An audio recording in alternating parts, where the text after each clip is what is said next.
Hello again, everybody, and welcome to episode 74 of the Board Game Nerds podcast. I'm your host, Nick, and with me today are my co-host, Ayub. Hello, hello, hello. And my co-host, Ulrich. Get busy living or get busy dying. Damn, that sounded like 50 Cent. Could be. Ayub, any thoughts? Living, get busy dying. Okay, is it from this millennium? Is it 2000? No. Pass. But if Brass Birmingham is the best board game ever, then this is the greatest movie ever. Lord of the Oh, Rings, no. Return of the King. No, then it's the Shawshank Redemption. Yes! We should be keeping score of these. Who says it? Is it Man, I was so happy Ulrich, you ruined it. No, is it what's his name? The famous actor who's also playing God in other movies. No, it's not Morgan Freeman. Morgan Freeman. It's Andy Dufresne, Andy Dufresne. Tim Robbins. Of course. It's when... you can spoil a 30-year-old movie. Yes, you can. It's early in the movie when you can see he's thinking about committing suicide. And then he says, it's time to get busy living or get busy dying. He goes to his cell, and we as the audience have no idea what's going on. So we're following Morgan Freeman, thinking about what is he doing in there, and what he's actually doing is planning his whole thing that happens throughout the whole movie. Yeah. It's a really cool... Nice. I have Really no cool idea setting. what you guys are talking about. some dark stuff going It's on. the highest rated movie on IMDb Wow. Yeah. I as did not know of that. this date. Okay. Even Cool. I've seen it. All right. Don't think I have. All Um, right, Ayub, hit us. Cool. We're going to go a little bit of a different direction here because this is the type of question where I thought it would be good if you actually thought about it. So listeners, they didn't think about it before because they didn't know I was going to ask it. You know, you're walking on the street, a car comes up, open the door, pulls you in. It's like, what is happening? Cool. They put you in a house. You have like a little bit of time to answer, but you will play with two friends a whole day, not just one game, but for 10 a.m. to midnight or whatever, around 12 hours. You get to pick, but you have to pick now, you know? So it's not I'm going to go home and look at my collection. These strangers here who kidnapped you wanted to know, what are you playing? So which feelings do you have right now if you could plan your perfect game day? Do I pick one game or? You have this amount of hours. You can say, I want to start with this, and then I'm going to play some of that. Or you can pick one game if you just wanted to play one game. Okay, 12 hours you said? Yes. Easy. We started with Millennium Blades, All right. then we played Terraforming Mars, and then we finished it off with Relic. Damn. Best day ever. That sounds Easy, crazy. man. That sounds Easy day. crazy. I'm not taking you guys, but I know people who would do that with me. Yeah, for sure. We also kidnapped this guy. No, why did you kidnap me? Well, that's a But different Nick- question. If I went with you, there's definitely 3 I would like to play. Yeah. Recall, Yeah. Shackleton Base, Yes. and then what else am I missing? I don't know. And something else. Oh, Minos with the expansion I would like to play. That would also- Seri with the expansion I would Se- like to play. yes. Civolution with the expansion I would like to Civolution. play. Actually, Yeah. I forgot about a lot of. Yeah. I forgot about Civolution. I haven't tried that yet, so that would definitely be something. Also, because having a full day, then getting to put out Civolution, Yeah. don't feel stressed about how much it's gonna take. You can try some of the different modules in that sense. All right, we gave you time. Yeah, I was thinking Civolution before I started rambling. And as you know, I like to play games more than once. So Oh. actually, I would have said 4 games of Civolution. 4. But I'm gonna say Kanban Eevee, and then ending off the night really slowly with the Speakeasy. Okay. Chill, So chill night. So, what's his name? Two very heavy games from Lacerda. Lacerda, and then Stefan Fell's most likely heaviest game so far. So it's a heavy night. Heavy Eurogamer. What about you? Yeah, I would definitely, now that you mentioned Civolution, I didn't think about it at first, but I will steal it.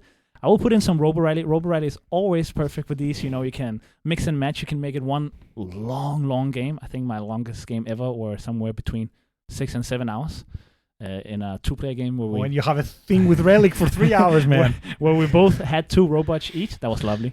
But I would also actually really enjoy that there was some type of dexterity game in there, just to, you know, switch it up a bit. I don't get to play those as often as I actually might think is fun. So for a full day, I think I could see a little bit of maybe some hibachi or something in there. So yeah, that would be Cool. my picks. Cool. Awesome. Nice. All right. Today, we're continuing with our letter series. We go through every letter of the alphabet, and we each pick our 10 favorite games, and then we go round and round, and we tell them to you. Today, we're trying something different. We had our friend Cody, friend of the podcast. Shout out to you, Cody. Thank you for the help. Have a look at our lists, and actually tell us which games on our lists are higher on other people's lists. We had this feedback from you guys in previous episodes that we kept mentioning games that were lower down the list than other people's lists, and we talked about them, and then we talked about them again, and then we talked about them again. So to avoid this happening here again, Cody helped us and told us, hey, if this game is on is somebody else's list, they will talk about it and you will talk about it with them. So that's what we're gonna do when we see a game that's down on someone else's list. We will say it, and then we will speak about it when the time comes. Yeah, and fun fact with that, we haven't told each other that, my number this is higher. So we actually don't know which games it is. And so when I, for example, with a certain number might say, this is high on somebody else's list, these two gentlemen doesn't know which it is. And I don't know which of the two lists is One of us knows. One of us yeah, knows. one of you. No, because I say my number 10 is higher, but you don't know right. what my number 10 is. No. True. Yeah. So later on, we will know, right? True, It's exciting for you. It's exciting for us. It's going to be awesome. It's going to be very awesome. All right. Last episode I was last. So this episode I will go first. And let's go in this direction, which means Nick, Ulrich, and Ayub, because this is a podcast and not a YouTube video, and you can't see my head moving. Yeah. All right. Best of luck. I don't know why I'm wishing you luck, but let's do it. All right. My first game is a game released in 2020 by a designer that some of us love, some of us feel okay about him. Mm-hmm. Shem Phillips, published by Garfield Games, and it is Raiders of Scythia. Raiders of Scythia is one of the games that I have regret selling, because I did sell it after a few plays only, and it is part of their huge, I think, maybe anthology, ancient anthology, maybe not, maybe it is, maybe it's not. And it has a very neat worker placement system where you place out your workers, and then you pick up workers, and you do what they say, and that is very cool. I definitely need to play it more. I've played it 7 times before deciding to sell it. And that was definitely a wrong decision. And it's down on my list just because I haven't played it that much. It's 7 plays. And that is my number 10. Yeah, Nice. I had the exact same. I played it. It's kind of cool. Played it 3 or 4 times solo. I was like, I think I've been here and I've sold it. And ever since, I'm like, should I have? Well, if it pops up in the second market, I'm definitely grabbing it back. Nice. Right. My first game is something I've talked about quite a lot recently. Okay. Risk Legacy. No.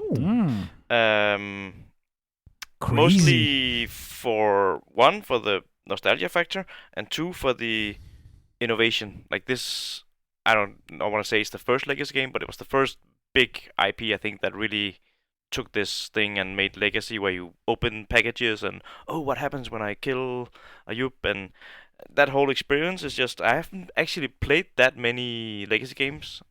I feel like it's been in my mind a lot, but I actually haven't played a lot. I have played some. Most of them has been dungeon crawl-ish games. So yeah, I just like the experience, and yeah, the game is not that awesome. The Risk core system is not awesome, but I am excited every time I sit down and play with my friends. What's gonna happen? I see this box. I'm gonna try to go for that now. I'm gonna try to conquer X number of territories, and then I get to open that, and it's just a nice little roller coaster. Nice. Gonna be exciting to hear how it is once it's all done and everything, and how much it changes that. All right. It is my turn. R is a letter that I, for some reason, really likes. So there's really a lot of good games here, and my number 10 is an awesome game, and we'll hear about that later because it is high on someone else's list. Interesting.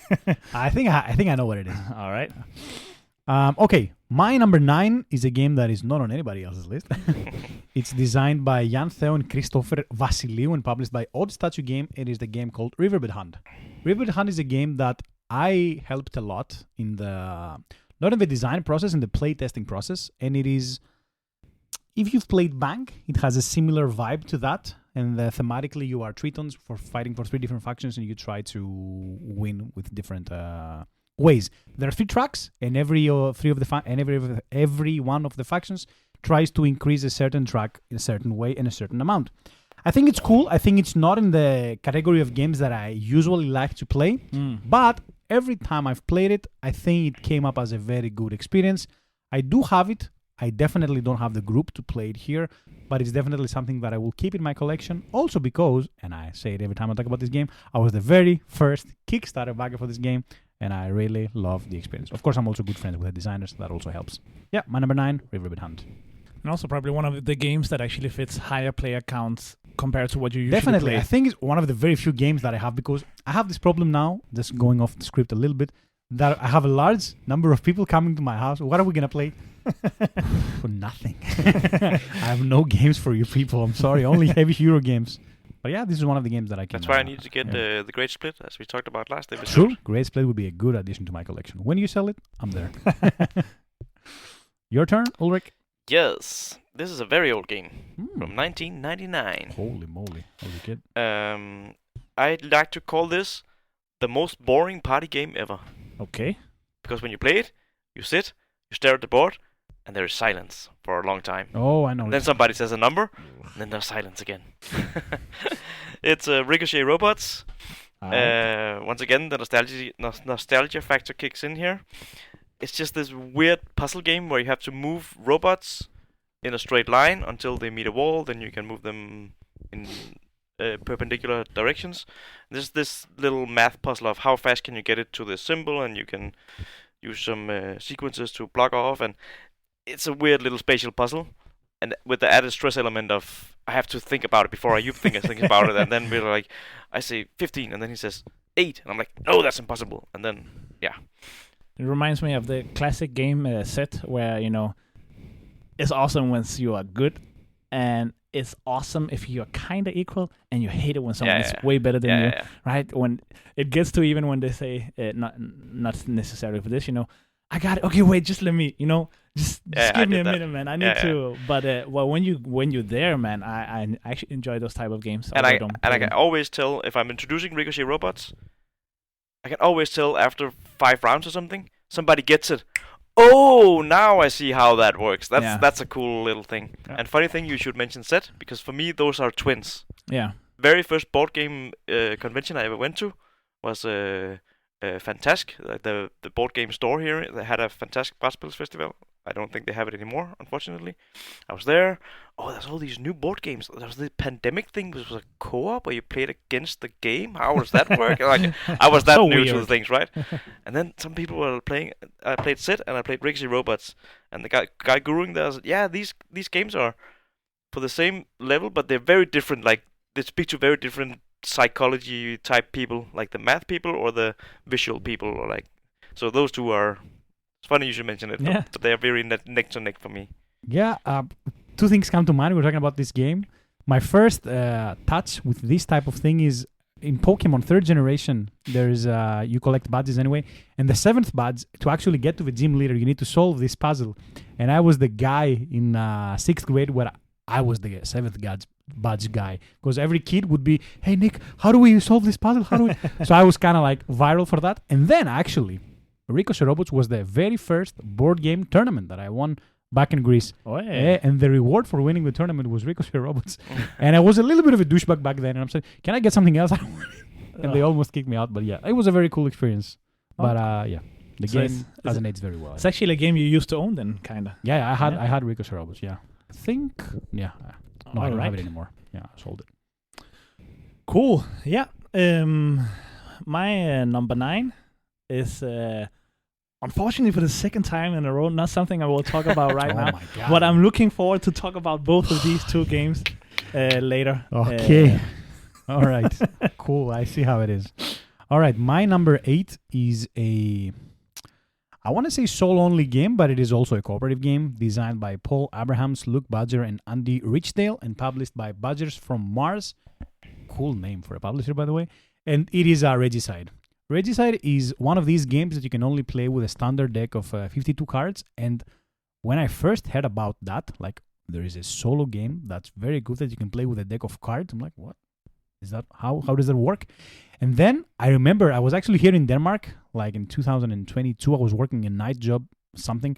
And one of the podcasts I was listening to, a guy talked about the game. And I'm like, oh, damn. Well, that sounds cool. I have a deck of cards in my home. I can try it. And then I did. And then I was obsessed. And I played it a lot when I was traveling. But then slowly it fell off. I was very excited for the Legacy version to come out this year. I was going to ask about that. Yeah, but it didn't. Okay. So when it comes out, I'll definitely give it a go. I really love Regicide. I don't know if you played Rulik, but if you haven't, I assumed you hadn't since it's not on the list. you should definitely try it. I think you would enjoy it a lot. It's very cool. Yeah, I heard maybe people rave about it. I don't know anything about it. I think I'm just put off a little bit by the standard boring cards and just doing There is a solitaire Regicide thing. deck Yeah, you I can know. buy. I know. But I think it's... Yeah. Yeah. I'm not saying it's a Yeah. good reason. I think I'm just, I don't want to play with those. That's what I did when I was a kid with my parents. But I'm not putting the game time. I'm saying about my feelings. Cool. Exciting. This next game can definitely not be played with that standard deck of cards. It is designed by Cold Whirl, and it's very asymmetric, and it is Root. A game I have not taught to anybody, and I don't want to. I want to play it more. The reason I say it like that is that this game is insanely asymmetrical. You have like the different animals living in the forest, and it's kind of an area majority thing, but you get points in very many different ways, which I'm not gonna go deeper into here. But it was also one of the first games where I saw this idea where you have a quite short point track, and the game ends once you get to, I don't remember if it's 20 or 30 points or something, and that's like, oh, so I can see when the game ends, and that was like a whole new thing for me, that kind of in-game trigger. And but the asymmetry here is so crazy. I haven't played it enough to understand all of the factions. I'm still struggling to understand how my faction plays. And then you do something and whoa, that fucked me up, and oops. But it's a really, really cool design, and I want to dive deeper. But I'm dreading the day that I have to explain to someone else. Yeah. Could be cool for our goal this year to play area control games. I actually played it and I kind of liked it, but I'm not the biggest fan of area control and fighting and stuff. So I had the faction where there's only one animal I control. I think it's called the Vagabond. Yeah, that's the hardest one for me to understand. I think it was perfect because for my first play, everybody was controlling, and I was like, 2 points, 2 points. And that was very cool. I like that a lot. Yeah. It's a game I always wanted to try as well. Never tried it. And I think I'm just getting a little bit scared, beforehand. Also because most likely either there are two options. Either I'm playing it with people that are super good, have already played it, and not only might I lose big time, which is fine if I'm learning the game, I might be the reason someone is winning because I don't understand I was supposed to stop them. And that I really don't like. Yeah. And the other way it might end is, well, I have to explain it to somebody because I'm playing it with people who never played it, and so I'm a little bit hesitant. The guy, one guy at my work actually said he would really love to do it and bring it one day, and I said, it's cool. Let's make sure everybody knows what they're getting into first if we're doing it. So, yeah, cool. Yeah. Nice pick. All right. Nick is looking at me like, is it you? Please, say a game. But actually, my number 8 is a game. So are the others. But it's highest on my list. And that is a game that came out 2025 by the designer Helge Meisner, Christian Amundsen Østby, Ketil Svendsen, and Anna Wermelund, and that is Recall. Recall is pretty cool. I might like a predecessor a bit more, but we'll see that later. But in this game, you have these keys that you're sliding into your board, and the keys in the beginning will just be 2 keys that has no icons on them. Pretty simple. So you'll slide it in, and you'll just activate the spot you put your key into. But later in the game, your keys will upgrade. They will also give you benefits. And now you're both thinking about what key am I using, which action. And it's not the same as Ark Nova in the sense with the actions, but the fact that you actually have the actions visible in front of you on your player board means that it's almost also serves as a player aid at the same time. Oh, I could do this or I could do that. Cool. And then, like some other games, when you actually do what you would call a pass turn, the more keys you have inside your machine, the better your pass turn is, because you get to get a little benefit from each key. So that actually feels very awesome. You cannot do everything. There's 13 turns, which is a little. And the first 2 times I played the game, you have like a secret mission, and if you complete it, you get 15 points. And I didn't manage to complete it. And then finally afterwards, I'm now learned to play for it, and it's a really cool experience. So that is my number 8. It's my number 11. Okay. Just to let you know.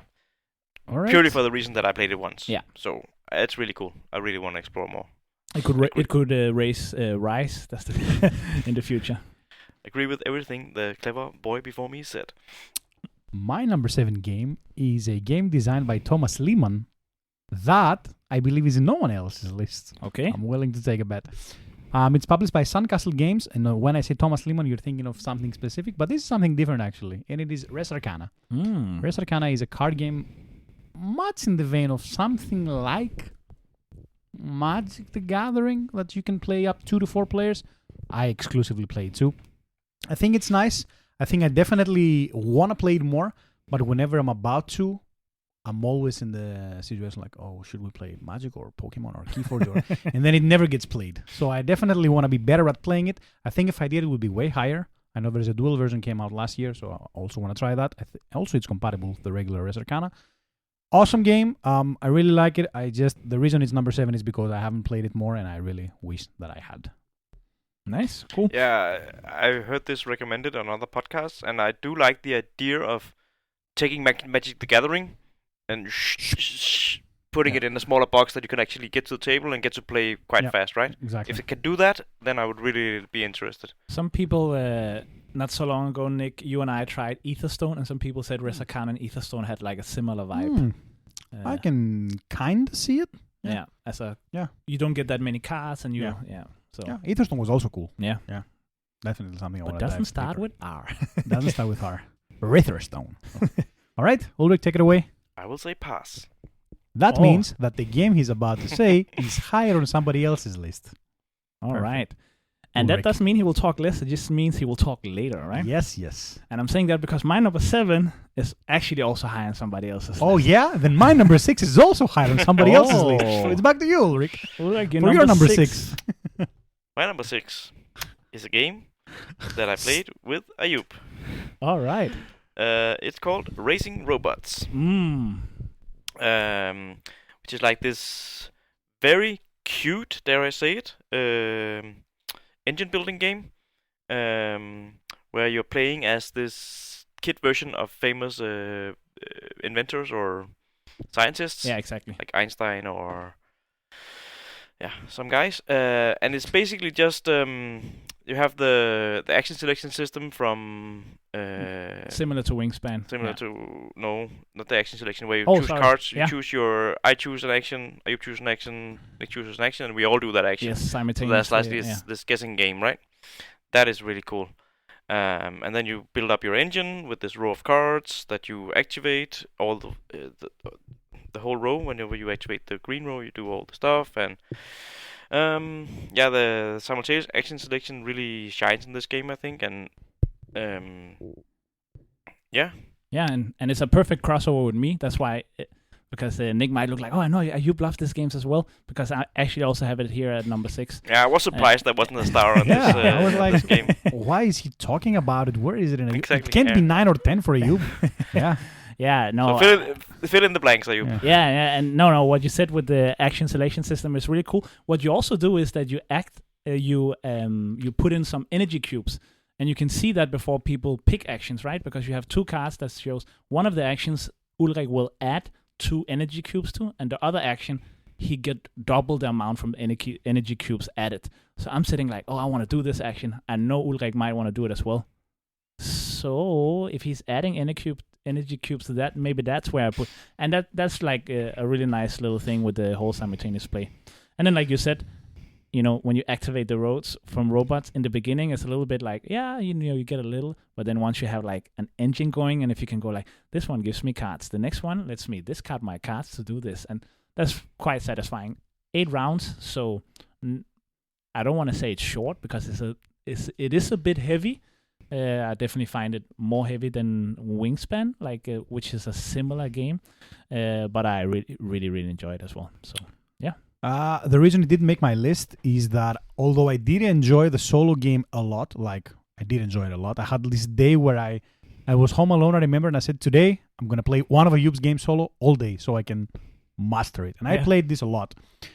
I think it falls into a problem that I've mentioned in the past for me in the multiplayer game. I'm the type of player that likes to follow along what everybody's doing, and I find it impossible to do in this game. Just because it's simultaneous and all of these resources coming, trucks are moving up, it's really hard for me to follow what other people are doing. And even though I'm playing fast, so I'm usually done before them, I still can't follow, and it creates this annoying feeling, and that's why it didn't make my list. It was very close. I think it was 13 for me. Okay. So it was very close, but it didn't make my final cut. I wonder if 2-player with switching turns, like if that would A be 2-player nice I can follow. Yeah. But I think that for that player count, why not play Ark Nova? Maybe, Yeah, like similar thing, way better game in my opinion. All right. That's why it falls in a little short. Okay. My number 5 game now, right? Yes. Yeah, because I was 6. Yes, we had the same 6. So I'm gonna go number 5. I'm surprised. I'm the one talking about it. Probably lower, maybe. I don't know. It is designed by Inka and Marcus Brandt and published by Hutch and a few more publishers. And it is Rages of the Ganges. That was my number 10. Perfect. Okay, Yeah. I assume so. It was my number 7. Okay, I'm like, it can't be the highest, but it looks like it was. Yeah. Rages of the Ganges. When I first played it with you, I was shocked. Oh my god. Like shocked, and I can see now because I did some research now on our past top 10 list. It was in my top 20 when I Yeah. first played it. So it's like we were so hyped about it. It has this nice Ark Nova mechanism where 2 track must meet for the game to end, and the whole things you do on the board with the dice is also very interesting. I just think that the reason we don't play it anymore is because we are a little bit cult of the new Guilty. Yeah. A lot of games agree. are coming out and we play them more. So this one is left a bit on the back. I think it also suffers from the initial list we made. We made a list to play 5 games Yes. 5 times. Yes. And I think we played it a lot then. Yeah. And they were like, whew, now we need a break. And then that break became Breaker and Breakist. So it just all got left behind. Yeah, and I will also add to that there were these 2 small expansion boxes with like small different Goodies. modules. Yeah. And then the rule books are many languages in one rule book, and in the middle it starts in another language, and then you page and it's another language. And so with small modules, also having to look that up, and then it's like, oh wait, this is the German part. Oh, I need to. It was so annoying, and it kind of also for me, made it play a bit less as well. But I'm actually so excited to play it soon again. Yeah. And that's also why it was 10 for me, because it's been so long. Yeah. Yeah. Exactly. Yeah, also for me, it's play count and Cult of the New, but Yeah. it is really, really cool. And what I remember most about this game is the I would say Ark Nova has the Raja of Ganges scoring yes, track, exactly. but that is really cool. And what I think this game really shines in is its dice, but all Yeah. dice has equal Yes, value, yes. not equal value, but they can all be used for exactly. something, and that Yeah. is very important if you have dice as a very central mechanism in a Euro game. Yeah. I think that this game really shines in that. And with the one track where you get points is also your money. So when you're spending money, you're actually losing points. And at certain points in the tracks, there are benefits. Clink. So you want to reach those benefits. So you don't want to spend too much money, but you also really want to do that action. I think Yeah. that's very cool. And we will definitely play it again, and you'll hear us talk Yes. about it soon because we're planning on doing an episode for our Echoes of the Main Game series about it. Yes. That's coming down the line. All right. Ulrich, you're number 5 now. Yes. Is the physically smallest game on my list. Okay. It's a Banchai game. Okay. My favorite one of the bunch so far, of the Banchai games. It is Rove, Results Oriented Vehicle Explorer, I think is Okay. the acronym. All right. Again, how do you compare apples and oranges, right?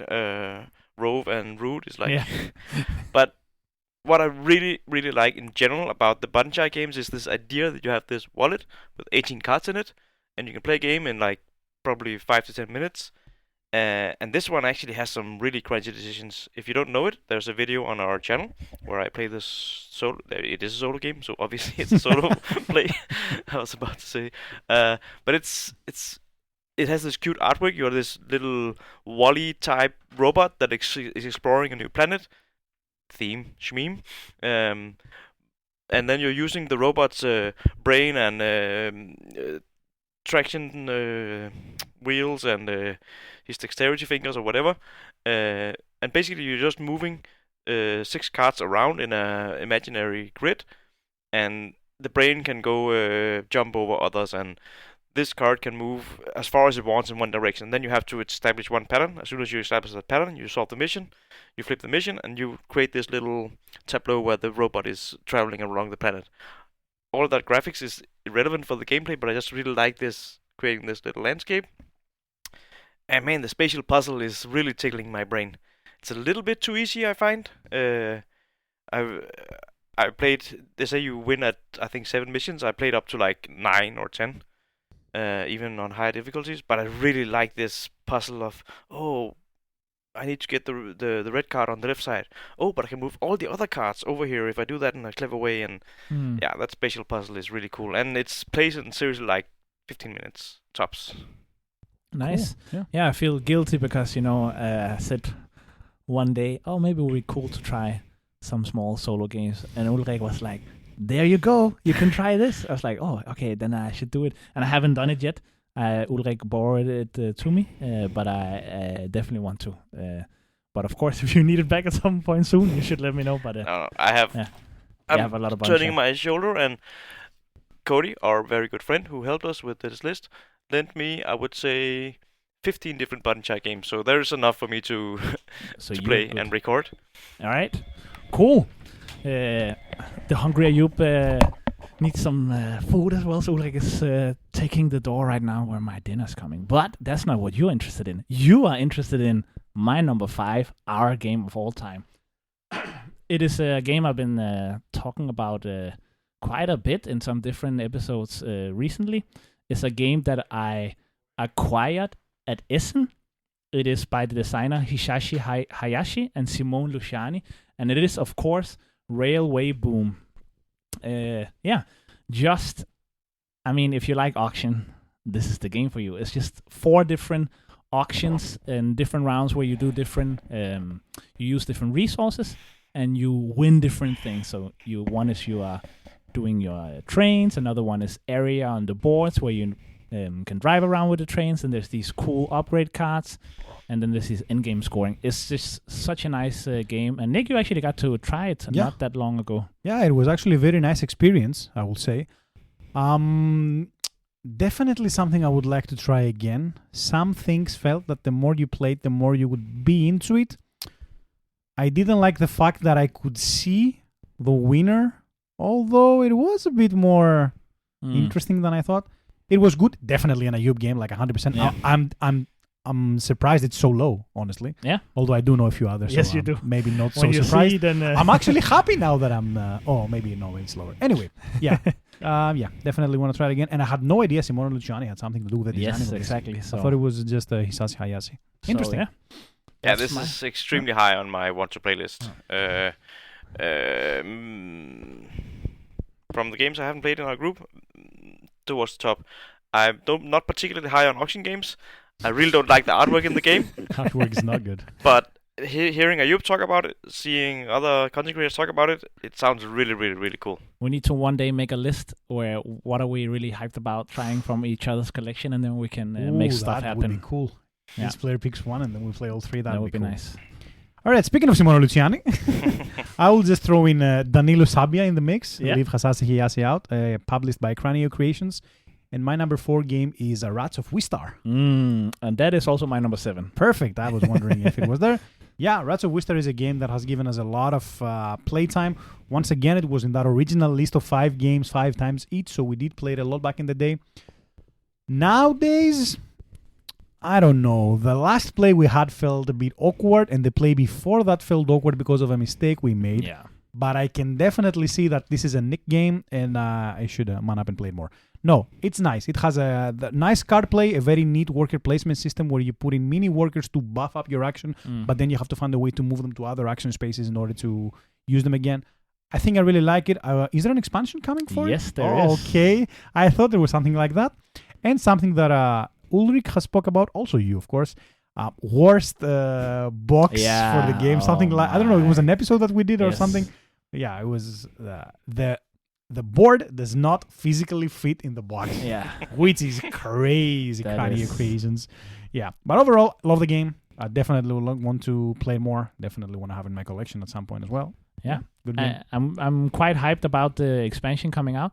I did get to play it again recently, and although I mentioned the right rule in the beginning, we actually ended up making the same mistake. Same mistake? Yeah. And that's actually really annoying because you have this adventure point you can get, and you can use the adventure point to open doors, travel inside the house, flip a quest, or take a mouse and save it from in there. But you cannot complete the quest. And that's another action on the board. And even though you say that in the beginning, and I explained it like that, you can use these adventure points for these things, completing quests is here. Then in the middle of the game, it started by one of the other players doing, I'm going to do this. I'm using this adventure point to complete this quest here, and so on. And then he started completing a lot of quests, and I was like, I should also do it. And I totally, missed that rule myself. And then in the middle, I'm like, why is there so many quests completed? Because it's not that easy to do, And that's exactly why they actually moved the quest away from that, I'm guessing, probably through playtesting and all of that. And you need to kind of use a full action to complete a quest. And I was so annoyed. I was like, I missed it again. I think I need to make some type of clear reminder, print something out or something. I was about to say, it sounds like a player 8 should visualize that somehow. I don't remember specifically. I only played it once. So. And keep in mind, the board does a good job of separating them. It's just that it's so easy to forget. Like the board says, when you have an adventure point, equals, bum, bum, bum, bum. And then the action actually says it on the other end of the board. Exactly. But it's still very easy to miss, I think. And because flipping a card is an icon of a card with an arrow. And when completing the quest is an icon of a card with a little cube on it. So when you just look, but I mean, I like the game so much, and I was just, it made me sad that happened. That's just the point. The game is really cool. And it has a lot of engine building with the cards. So yeah. All right. Ulrich? Yes. Number 4. We are at 2025 now. Good year, I hear. I feel like if I talk a lot about Kingdom Legacy, I think this one is the one I talk second most about on this podcast. Okay. It's Rising Cultures by Aske Christiansen and Francesco Testini. Came out at Essen last year.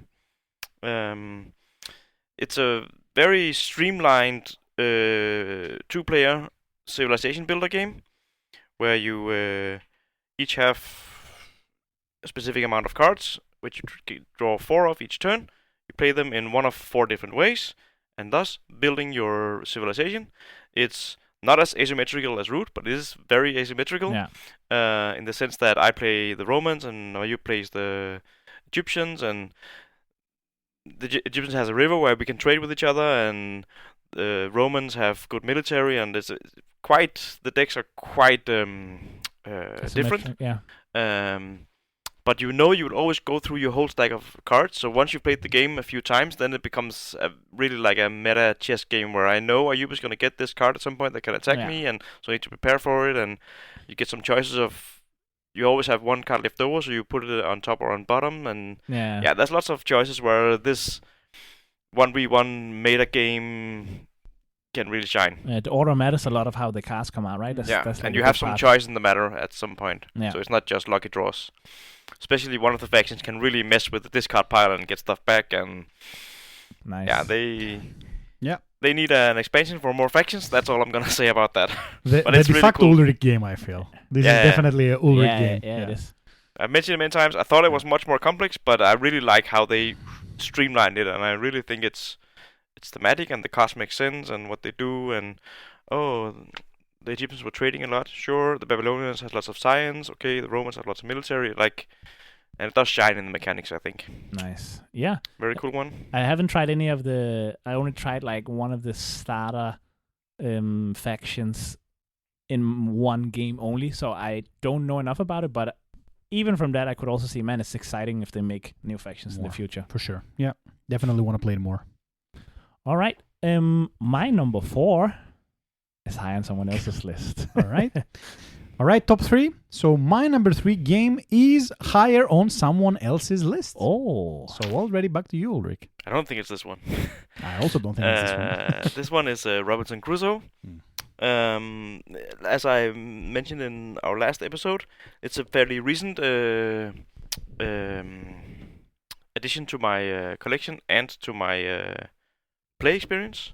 Robinson Crusoe was this game that I always wanted to play, but I didn't because I heard it was hard and it's a little bit old. But I really like the theme, how it shines that you're on this island, everything is against you, the weather, there's beasts coming, and you have to gather resources. But if you don't have time to build your fire, and so now I'm losing health in the night because I don't have shelter, and I can really see the movie playing out in my head when I play this game, and it's very, very random because all there's dice roll, which is fine, but all the cards you draw are not tiered in any way. So you can the events can be like oh, you found a stone, so now you can make an axe. Oh, cool. Or it can be an animal jumped out and bit you, so now you like. But thematic, I guess. Yeah, you know? yeah. Again, you don't totally know thematic. what's gonna happen. So yeah, I'm really looking forward to dive deeper into this one. Nice, cool. Yeah, and you mentioned that in the monthly recap, right, for last Yes. month. So go back and listen to that if you want to hear more about it. Okay, my number 3 is Race for the Galaxy. Okay. It's a game that I have played a lot before I even became a board gamer, and just thought it was cool that these cards, I play this and I do this, and this guy picked this action, so now I can play a development. Oh, but I also want to play a planet down, so which one should I do? It's just always been sitting right for me after you get to learn the game and understand the game. It's fast, and it has this amazing things that I think I love in all card games that I tried it, where you need your cards to pay for the other cards. That is just, I don't know, it's one of the best things ever happened in board games for me, because you just have to decide, what am I giving up? And you always would love to keep all. So yeah, my number 3, Race for the Galaxy. Race for the Galaxy was my number 6. Hey. Yes, and what you say about how you pay the card cost is definitely awesome. It could have been higher, but there is another game, which brings me to my number 2 game, which is again from Thomas Lehman, and that is Roll for the Galaxy, which is in the same echo as Race for the Galaxy, referencing one of our past episodes. And it's technically Race for the Galaxy, but with dice. Yeah. And the first time I played it, like many years back, I fell in love with it. I had the chance to rediscover it here with you guys, and I understood why I fell in love with it. I like it more than Race for the Galaxy, just because it feels a bit more, let's say, board gamey to me. Race for the Galaxy is a nice card game, but it takes 10-15 minutes to play, and that's it. And although it's not a light filler game by any sense of the word, it's definitely something that doesn't give you this, me personally, right, heavy, satisfying feeling, oh, now I played a game. Roll for the Galaxy, on the other hand, it takes its time. We've added the expansion with a big yellow die. That's also interesting. Like a dice crafting mechanism we've seen in Dice Forge again. Anyway, both games are pretty cool. Race was my number 6, and Roll is my number 2. And my number 9. Perfect. I knew that number 9 spot was reserved it was for still Roll for the fun, Galaxy. Yeah. It's funny that we talked about it before. The first time I played Roll, I hated it. I was like, man. And it was a little bit confusing with the, you can use a die to do any main action, right? It doesn't need to match the icons, but everything else needs to match underneath. And it's like, oh, trippy. Yeah, it's really actually until you then get it. And then Nick got the expansion, and trying that having a die you can upgrade and everything is cool. Yeah. And I think now after playing it a few times, I see the Race for the Galaxy inside the Roll. So awesome. it's really enjoyable, and I believe this will only go up for me with time. I have only played it once. I didn't hate it, but I didn't really get it. Yeah. And that's how I felt first. That's exactly how he felt. And that's what hate was a strong word, but that's what made me feel like, oh man, so maybe. What about Race? Cool. Have you played Race for the Galaxy? No. Not yet. Okay. That makes That sense. was the game I was trying to say when I was talking about racing robots with the Action Select system, and then my mind blanked. That's why I mumbled a little bit there. Okay. Cool. Number 2. Yes. Is Railways of the World. Oh. Big playmat. Once again, a little bit of a nostalgia pick. It is one of the 3 games that introduced me to modern board gaming. So it is a pick up and deliver game. Pretty basic. Huge hex board that takes up more space than I have on my table, even with the base game. It has this really, back then, for me, it was like, oh, when you deliver a cube, you just build rails and move cubes between cities. We've seen that before, but you don't get anything when you deliver. You get your income is rising. So you're not getting something now, you're getting something every turn when you do this. And at some point, that income, even if you get more points, the income goes down to simulate fluctuations in the market and stuff, right? It's just very simple, but very replayable, and takes forever to play because it's an old game, so you didn't care about that back then. So that is a thing. You see the board with these random cubes, and it really matters where you start because you have to see all the combos not only for the first turn, but to cascade out Because if you have 5 good cubes to move, and then what am I doing? Yeah. Spoiler alert: if you're playing 3 people, don't let one person dominate the northeast of USA. Yeah. Got it. Because Noted. there's a lot of big cities very close to each other, and if you're playing in the Midwest and everybody else, one person is left up there alone, he will win. But if 2 people up there are fighting, then a guy can hide in the south and maybe do something. Yeah. Yeah. It's that old school interaction where it's not direct, like take that or something, but it's still like you really need to pay attention to each other, right? There is a lot of race condition for the cubes, Yeah. and the main interaction is in bidding for the first player That's order. also very cool. Because most of the time it doesn't matter. Sometimes there's some race conditions for some cubes, and every turn a new card comes out that gives you like a bonus if you buy it. And bidding for that card can be a lot. Yeah. And you can always get more money. It's a Martin Wallace game, so you can always take up loans, which you can never get rid of, and they're minus points, and you have to pay them every round, and yeah. Just like real life. You have to pay back too much. Yeah, this is a very personal, subjective pick. By any sense of the word, this is not the second best game in the world, starting with R, but for me, it has a very special place in my heart. I would love to try it. And I think in general, actually, it is really high rated, no? I think it might be. Okay. But yeah. I like it. And I would like to try it just because of that playmat that I'm pointing to that you cannot see in Ulrich's house. All right. You talked a little bit about race conditions. And my game has nothing to do with that, but since we said race and I wanted to make a cool thing, here we are. Robo Rally. Oh my. Of course.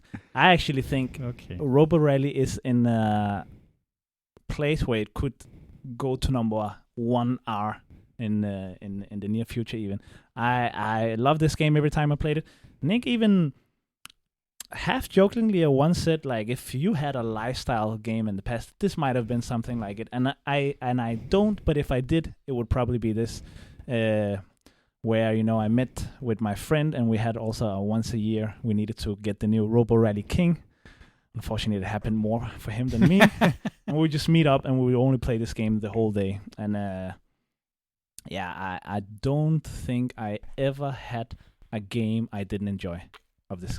And that's a lot for something I played so much. And the new version just took it up for me. The new version fixed the few small things I didn't need to be fixed, but yeah, my number 2. Respect the design, not a big fan of the game. I need to I've played it once many years ago. I need to sit down and play it, probably with Ayub. Yes. Preferably one more person, I think. And I have to be in the mindset that this is just gonna be whack. It's gonna be like I'm just gonna think Galaxy Trucker when I sit down and play this. You do. It's not the same game, but it's the same. It's almost not a board game in my It's an event. It's a I understand what you mean. Party thing, right? And just sit there and be whack and have fun. Yeah, it will be fun. I think it'll wreck your brain, Ulrich. I know. I'm excited. And that's why I'm saying I have to. I know what I'm getting to, exactly. but I just have to be in that mindset and just say, okay, let's go for a ride. Still remember, I don't know, you remember the moment, there was this moment we were playing with you and your old roommate Carolina, and she was so confused, and I'm like, okay, just raise your right arm, and she's like, that's the direction. Yeah. She had to stand up. You made her stand up, face the same way as your robot, and now raise your right arm. Oh, okay, yes, you're right. That was insane. And and of course with the time pressure and all of that. But and it's just so cool. And you have a huge stack of upgrade cards, and all of a sudden it's like when you shoot a robot, you shoot twice, and when you move, you can pay an energy cube to move an extra, and you won't use a lot of them in a game, but that is fine because you don't want it to be too rule breaking. And you can actually only ever have 3 equipped at the same time. So even if you do somehow manage to get a lot of energy, you need to give up something else maybe. Yeah. Man, I love this game. Nice. A surprise that actually is not your number 1, but yeah, I think I know what your number 1 is. Yeah. All right. It was very close. Yes. It was very close. I think my number 1 is a bit more predictable. Designed by John Goodenow and Jason Walden, published by Fantasy Flight Games. It implements another great game with a different theme, and my game is a Relic. Relic is definitely a game that I hold near and dear to my heart. And actually, I've seen a lot of people, not only Bo that we talked about before the episode, a lot of people love Talisman, and I didn't know about it. There is actually a group in Copenhagen that plays Talisman religiously. If I could just convert them to, right? It's basically the same game. It changes the theme, and just because it came after Talisman's second edition, it has some improvements on Talisman's second edition. Since then, there's now a fourth edition of Talisman, so Relic is probably outdated compared to those. It's the first one I played of the genre, and I really, really like it. I know it's just a roll and move, but every single thing you do is interesting, fun, destructive, and chaotic. Put on top of it the Warhammer theme, and you got a game from me. Highly asymmetrical powers. Everybody's doing something completely different that is rule-breaking. This corruption mechanism where you get stronger, but if you get too corrupted, bye-bye. You just die. And you're not out of the game. You just have to pick another character and start over. And you're still playing. Is that tedious? Yes, it is. So be careful not to get too corrupted because it is very much under your control. Really love the game. Haven't played it in a year and plus. But I would love to play it again. Yeah. All right. Yeah, I only tried it once. It was an experience. I felt personally that it wasn't as bad as it can get. I felt that our game was decent. Yeah. It could have been worse, I think. I don't remember how it ended, but I remember it took 3.5 hours, maybe. I think so. It was a 3-player game. 3-player game. You both played for the first time? Yes. I think that's good. I think. Yeah. Don't know much about either of those. Okay. Yeah. Okay. I'm happy that you're happy for it. Well, what is your number one? My number one is something that I think someone else will help me talk about a little bit. It is a game called Revive. Hey, and that was my number 4. Yes. And that was sorry. Oh, sorry. Number 3. Okay. Cool. Oh, okay. So I just wrote. You can fill in after I read these 3 sentences. Just so many cool systems. Playing the cards is like half the game because you have to turn them and where do you put them, and a little bit similar to what Ayub talked about with Recall. Like you have something on the card, you have something where you place it. Which way do you turn it? What do you get? And then this weird twisting tracks. Like every time you do an action, you go up 3 different colored tracks, and they go around in a spiral. And where they cross, they can get some bonuses. If you go 8 steps up the green track and 2 steps up the yellow track, then they combine into a space that you can upgrade your engine. And you get a new action and combo craziness. Yeah, really loved the game, man. Yeah, and I also think on top of that, on top of you having all these tracks in your player board, right next to it you have your faction, and the faction seems so different. Yeah. And they have both a day side and a night side, which is similar, but the night side is just more complicated, add more stuff, where you're like, okay, so I can see this is still playing around with cards, now it's just doing it in this way, or this is still playing around with exploring a lot, or putting stuff on the board. Yeah, really, really, really nice, and I think the expansion, Call of the Abyss, I think it was called, it adds another track to the side, where you can get some different points that moves you up that track. At the end of the game, you just merge the 2 points from the tracks, and there are certain benefits on those tracks. You get some really OP cards that you need to slide in on your board. But at any time in the game, whenever you get points in one track, you can always have it to do it to the new track. And you'll be like, I get 4 points? Do I really want to make them just 2? I mean, it's the same endgame points, but I really want to get towards that card. Yeah, to get that just bonus. Get something really cool, And I love it, man. It's a cool game. Couldn't agree more. The only reason it's 3 and not 1 is I've only played it 5 times, and 3 of those were solo. If I played it more, not only would it be my number 1, I seriously think it would be my top 10. Definitely aligns with what I like. Definitely need to play it more. Solo, I never, obviously, never tried the solo. I'm not the solo player, but I didn't even consider you could play it solo. Yeah. That's probably cool as well. You lent it to me for like a week. I think you were away somewhere, and I took it and played 3 games of it. It was. I think it's even a pure solo, right? It is a pure solo. That's not an automa? No. They use counting points. Okay. Beat your own score and stuff. It was cool. Yeah. I think the multiplayer was better, but the solo was very enjoyable. Yeah. And also, when you play multiplayer, people will flip things, so you'll get. And I think that's a little downside in a 2-player game. The end game condition is changed, but the amount of tiles and stuff is the same. So it means you won't actually get to all the different at the corner of the map, and all the corners there are in game scoring conditions. So with less people are flipping, and the end game is coming sooner, so it's really hard to do. But still a very good game. Yeah. Just so much to explore. I've played it quite a lot, but I still feel like, man, I haven't even scratched the surface of all the factions and all the different upgrades you can get, and it's just there's so many things you can combo, and when I get that action, then I put that there, but then I can use my energy to activate it, and the next turn I can. It's your mind is spiraling as soon as you start playing your action, and it's the first game where you always see you have these two little green cubes. On your turn, you can do 2 actions. And there's so many combos that you have to have them in your hand and say, now I do this, do a million combos. Oh, I have one more action. Because if you don't have those cubes, you get lost. And everybody in the beginning says, oh, it's just 2 actions. I don't need those. I don't need that. Okay, where are the cubes? I forgot where I am. Yeah. All right, cool. My number 1. It is, none have mentioned the one and only true Dr. Reiner Knizia. So, of course, I had to mention him now. And that is Ra. Ra is, I do like auction games, but not necessarily auction games where you just have, all your money and you need to figure out the values and stuff. Both this and Railway Boom are a little bit more streamlined in a way of like how you auction off. And Ra is the simplest way of them all. You have 3 or 4, depending on the player count, auction tiles with a value, and those are what you can. It's not like I have a combined value of something. No, am I going to use my high tile? Am I going to use my low tile? Am I going to try and push it up? Am I calling an auction just to see if somebody else will buy it because they don't want me to get it from the low?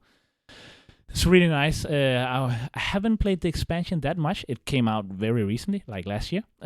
But it seemed interesting. It added just a little bit, and the game really didn't need more, but I would like to try that actually with a higher player count to see once a lot of people get these small baskets that, because they affect each other. I get more points depending on how many Ulrich has. So in a higher player count, that will be more relevant. So my number 1 is Ra.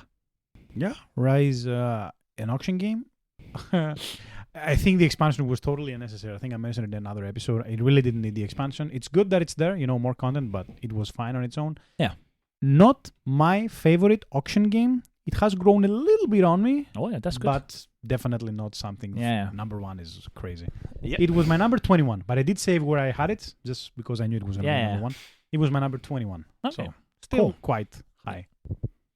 I've only played it once, so I'm not super hyped about it, but I can see that it does auction in a very clever way, and it takes away a lot of AP with you only have these 3 things to bid, right? So you can't sit and do too much math, and it's a little bit unclear to me what things were worth when you were bidding for stuff. Game for sure, that was a little bit. Yeah, I was just going through the motions and seeing what happened. For an auction game, I think it's pretty cool and pretty easy to get into. Yeah, definitely. Okay. Yeah, exciting. Very good lists. From what I could see, there were 2 3-way crossovers. Mm-hmm. That was Rages of the Ganges and Revive. Exactly. Let me know if I missed anything. Let me ask you, gentlemen, any honorable mentions you would like to throw out there? Anything was on your mind but didn't quite make it? Yes. First of all, I will say all my 10 games were in my top 100 of all time. So it was actually kind of simple to pick out for me, and my top 3 were all in my top 10. What? So great letter. This letter was amazing for me. A lot of good games. I used to really, really enjoy Rococo, and then a new version came out, and it was teased over a year before it actually came out. And when I saw that, I was like, it looks like it might be killing Rococo for me. And therefore, I haven't played Rococo. But so that fell, but I used to love Rococo quite a bit. River of Gold is something I considered, and the Round Right. Okay. It was, I'll go from 15. I had Ruins on 15. Pretty interesting take, because I love T2, and that was a pretty interesting take on T2. 14, I had Rising Cultures, you mentioned. Pretty cool game. Definitely need to see more factions. 13 is Resist. It's a solo game that I've only played twice, but I can see myself liking it more the more I played it. And then you mentioned my number 12, which was Raising Robots, and you just mentioned my number 11, which was River of Gold. Which was a pretty light game, but it did a lot of things very interesting. Exactly. And it is in a universe, L5R, that I really, really enjoy. Yeah. Yeah, I already mentioned mine. Recall, and not mentioned, but Ruins I also had. The rest were. This list was for me games that are almost all of them were really, really good games that I want to play more. So I feel like it's a good game, but can I really put it this high? Because for different reasons, I just didn't have so many plays of these games. But there's a lot I'm like, oh, I really want to dive deeper into these. Nice. It was definitely your list because when I saw the games, I'm like, Race for the Galaxy, Robo Rally. It was like, okay, this is a Yube's day for sure. Railway Boom, Racing Robots. Yeah, there was so many games. Very cool. All right. That was very interesting. How did you feel about the new thing we did where we talked about the game later? Did you like it? Did you? I can go off. I liked it. I liked it because once the game came out, we had a more interesting group dynamic conversation. And what I didn't like about the old ones, and you should still go back and hear it, and maybe you can tell me if you agree, is that when I mentioned a game and it was high on somebody else's list, it was hard for them not to say too much because what are they going to say later? So they're going to be like a little bit, it's a nice game and I like this mechanism, and I should mention more, right? Because I'm going to talk about it later. I think that fixed that. Yeah, I agree. And possibly the guy who has it highest has the most hype things to say about it, right? So, good change, and thank you, Cody. Yeah. And of course, let us know what you think about these chains. We want to hear your opinion. Let us know what your favorite R games are, if you have any. And of course, if you want to listen more episodes like this, you can find us on Spotify and YouTube. You can find our YouTube videos on YouTube, of course, and snapshots of our game nights on Instagram. You can find our latest news on Blue Sky and Facebook. And if you want to support us directly, you can do that through Patreon. Once again, thank you all so much for listening. This was Nick. This was Ayub. And this was Ulrik. And we'll see you in the next one.